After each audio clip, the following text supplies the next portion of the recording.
I came out onto the stage in Kilburn Hall, and I looked out in the audience, and I saw my parents, and because I'm from Rochester, and some siblings and some friends, and I had an attack of the worst stage fright that you could possibly imagine.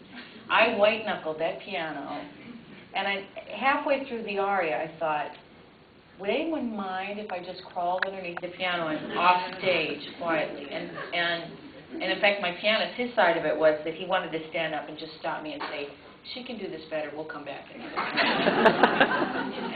oh, it was just awful. Because nerves, when you're singing, what happens is your throat closes and you can't breathe, so it makes it a little difficult. It's not good. But it took me 3 times. I won the competition after 3 auditions, just like my driver's license. 3 times. My father, after the second time, he said, I'm not taking you again if you don't pass this time. So I think it was the same with the Met audition. I thought, this is it. But that was a very famous year. Ben they refer to yeah. it now as the class of '88. I mean, Ben Hefner, yes, Susan Graham, Heidi Grant Murphy.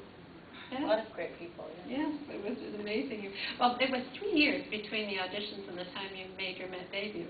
What happened during those years? Were you singing in other opera houses? Well, my big break was became 6 months after the Met audition in the Marriage of Figaro when Houston Grand Opera let me fill in. I had a lot of my biggest, most important engagements came as a result of a cancellation. Most of them, in fact, and that was the first one. And their soprano had canceled, and on 2 weeks' notice, I came in and sang The Countess with a wonderful cast, and Christoph Eschenbach. It was also his debut with the company, and of course we have had a very important relationship ever since, a musical one.